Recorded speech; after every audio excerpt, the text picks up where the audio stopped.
It is Championship Sunday in the NFL, and my first thought today when I started scripting out my Bears Now show was, man, I really want the Bears to be in the playoffs next year. So if you're with me and you want to see the Bears make the postseason next year, like this video, hit the like button. I expect to see thousands of likes on today's show. Can we break a record? I think it's like 3,000 or 4,000 likes. It's up to you guys. Hit that like button. Let's jump into today's show.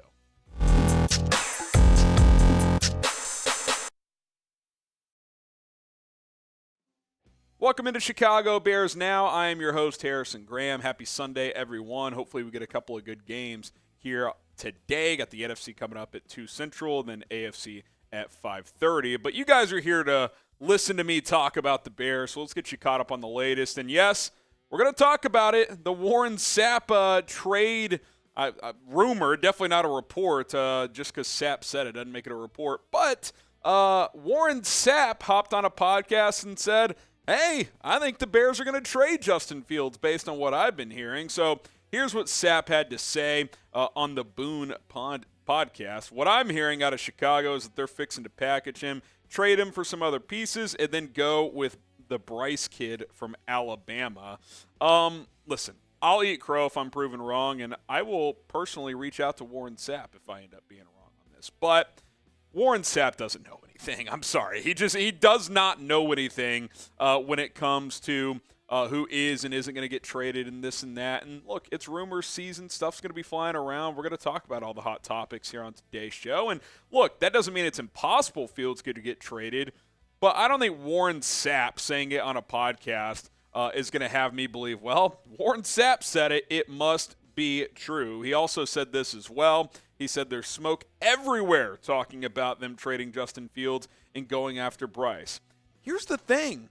There actually isn't that much smoke. In fact, I thought there would be more. It's been pretty quiet. Really, since Ryan Poles said I'd have to be blown away, we haven't heard much. I mean, we've heard draft analysts like Mel Kiper and Todd McShay say, yeah, I think they're going to build around Fields. We've heard other reporters around the NFL, yeah, I'd be surprised if they drafted a quarterback. Like, if anything, I'm surprised there hasn't been more smoke. So I don't really know what Sapp is talking about. Oh, there's smoke everywhere. Well, from who? From you? Because I haven't heard anything about a potential Fields trade recently since Warren Sapp said it himself. So again, doesn't mean it's impossible, but I'll go it's less than 3% that the Bears trade Fields and draft a quarterback. That would be the Ryan Poles got blown away scenario, which is what he said at the end of the season. So we'll let you guys weigh in on the show now. Even if you don't like Fields, just predict it. Give me your honest prediction, because I think even the Fields isn't the guy crowd would say, yeah, they're probably not going to trade him this offseason, but maybe a few of you guys think they will. Will Justin Fields get traded? Type Y for yes, type in for no. Let me know what you guys think down in the comment section below. Now, while that might be up for debate, getting started with Athletic Greens shouldn't. Today's show is sponsored by Athletic Greens, and it's been a life-changing product that I have been introduced to over the last couple of weeks. Get comprehensive and convenient daily nutrition at athleticgreens.com/chatsports. I recently started taking AG1 by Athletic Greens every single day, and I've never felt more energetic. Football season, it's long. It can be draining at times, and recently I've lacked that extra push to get a morning workout in before coming into work. But now with my morning scoop of AG1, I'm back in my routine. Not only is AG1 helping me get back into good habits, I'm already seeing better digestion as well. Improving my gut health is something I've wanted to do for a while, and now that's happening with a single scoop every single day. Covering my nutritional bases for the day literally couldn't be easier, which is why I trust Athletic Greens. I just mix one small scoop of AG1 with water and drink it first thing each morning. Boom, it's done. Also, I like that it costs less than $3 per day. Pretty good value if you ask me. It's really effective daily habit with the highest quality sourced ingredients. It's a win-win. If a comprehensive solution is what you need for your supplement routine, then Athletic Greens is giving you a free 1-year supply of vitamin D and 5 free travel packs with your first purchase, but you got to use our link. So go to athleticgreens.com/chatsports. That's athleticgreens.com/chatsports. Check it out. Link is in the comments and the description of today's video. AG1 is an awesome product. I'm so glad that we've partnered up with them. I'm already feeling much better when I get out of bed every single day. It promotes your gut health, supports immunity. It's going to give you that extra energy that you need as well. All right, something to remember, by the way, when it comes to the quarterback stuff. I mentioned it already. Ryan Poles said he'd have to be blown away. Well, number one, I think we're way too early in the pre-draft process for him to have reached that conclusion that he's been blown away. We haven't even gone to the NFL Combine yet. So if the tiny 1 to 2 to 3% scenario of trading Justin Fields and drafting a quarterback does happen, I don't think we'll hear anything about it for at least another month or two. I think we're going to have to see those workouts start to take place. Now, it is a pretty good QB class, Bryce Young, C.J. Stroud, and Will Levis, but I'll say this as well, and a lot of NFL draft analysts would agree with me. None of these guys are clear-cut prospects coming out of college than Justin Fields was. Like, him falling to the 11th pick was a very fluky deal. He should have never gone behind Zach Wilson. He should have never gone behind Trey Lance. He should have been the number 2 pick to the New York Jets. And because of all of those facts and the steps he took this year, I just would be surprised if the Bears went quarterback. They just have so many needs right now. Trade down the first pick if you can get a good return for it. Build around Fields, rebuild the defense a little bit, and let's go play some ball. And if he doesn't take the proper steps next year, he made some improvement this year. Got to continue to improve. Obviously, you're not going to win in the NFL if your quarterback's throwing for 2,200 yards in a season. But I think if you get better pieces around him, he's only going to get better. We know how dynamic he can be as a runner. You just don't bail on a player like this early. You just don't do it. Like, if the Bears trade Fields, it would be just like the ultimate, like, well, this is why we can't have nice things moment. Like, give it another year, build around the kid, and hey, if it doesn't work out, you can always get a different quarterback in the future. But I don't think Sapp has a clue with what's going on in the Bears front office, and I will stand by that. Now, subscribe to the channel because we give you honest assessment, opinion. Again, I'm not sourced. No one has told me directly that they're going to keep or trade Fields, but based on the people who are inside the walls at Hallis Hall every day, the national reporters who know what's going on, there's been very little to no chatter that a trade is going to happen. We will continue to give you the best information possible, and when wild rumors are out there like this, yeah, we're going to talk about it whether you like it or not, because these are the storylines that fans want to hear about. So hit that sub button. Remember, once we hit 60,000 subscribers, we will do a live fan-led mock draft.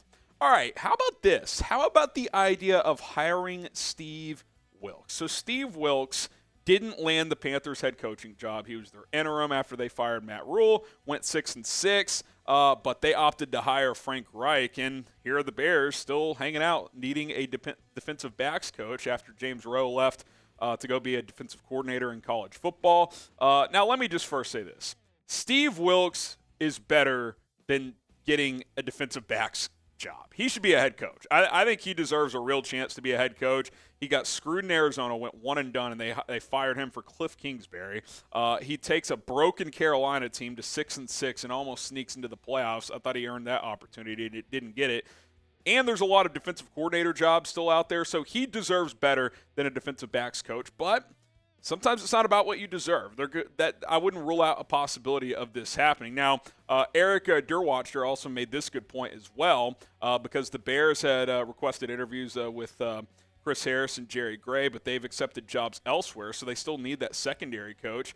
Steve Wilks could make a lot of sense. For the Bears, I think it makes great sense. Does it make sense for Wilks?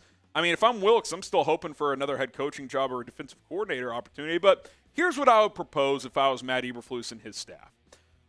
Offer Steve Wilks the defensive backs gig, and then give him the title of assistant head coach. He's been a head coach in 2 different spots, interim with Carolina, has that year with Arizona of experience. He's been a defensive coach for a long time. Alan Williams under a lot of heat as well. I think this could work out for both sides, where if the defense makes clear strides, he works under Flus for a year, maybe he gets a head coaching job next year. More reasons why you do this. Number one, he has been in Chicago before. He was the DBs coach from 06 to 08 under Lovie Smith. Adds a coach with head coaching experience onto this staff. Because remember, not only is this a young roster, it's a young coaching staff too, in terms of Luke Getsy, first-time play caller. Alan Williams has been a DC before, but it's been a while. You get a guy in there who's got head coaching experience, and I think it turns the heat up on Alan Williams. Like, I think he was handicapped with personnel, but get a guy in there like Steve Wilks where, hey, if Alan Williams isn't getting it done, you can demote him and promote Steve Wilks to start calling the defense middle of next year if you really wanted to. So I think there's a lot of pros to doing it. Give him a nice, pay bump over a typical DB's coach, and give him that title of assistant head coach. Now, he's obviously going to look for other opportunities, but if those aren't there, I think the Bears should definitely look at doing this. Should the Bears hire Steve Wilks? What do you guys think? Obviously, if they can, they should. Type H for hire or P for pass. Let me know what you guys are thinking down in the comments section below. All right, let's get you caught up on the latest around Aaron Rodgers, and then we'll get out of here. I know you guys are gearing up for this NFC title game. Report from Adam Schefter is that the Packers would prefer to move on from Rodgers this offseason. Here's what Schefter had to say in his report today. He says league sources believe the franchise prefers to move on from Rodgers just as it once did with Brett Favre. Those sources also believe Rodgers is well aware of the Packers' feelings of the situation. I think a couple of things are true here. Number one, I think Green Bay knows if they don't move on from Rodgers this year, they may never get to do a proper evaluation of Jordan Love, someone they traded up for and spent a first-round pick on. I think they want to do that. And two, I think they're tired of this song and dance every offseason. I mean, this is like year 3 of this now. Like, both sides, it's worked out great together, but I think at some point it's time to move on. I think even deep down, like, he would never say it, but I think Rodgers probably would like to move on at this point as well. So it probably just makes sense for that to happen. Now, I mentioned these 3 teams about a week ago as a potential landing spot for Rodgers, the Jets, Raiders, and Titans. I still feel like those are the most likely. Maybe Indianapolis jumps in, but I think the Colts are also kind of done with this, hey, let's get a veteran past his prime to try and make it work. I know Rodgers is still really good, but I think they're going to draft a quarterback and hopefully trade it with the Bears and give us a ton of picks. So, who is going to be at Rodgers' 2023 team? Type GB for the Packers, O for other. Be an overachiever, let us know in the comments. Or think he's going to retire, type R for retire. Cast your votes down in the comments section. And be sure to subscribe because we're signing off. I'm going to gear up and watch these games myself here on Championship Sunday. Hopefully the Bears are in it next year. Again, like the video if you want the Bears to make the playoffs. So we're out of here. I'm done. Bear down. See you soon.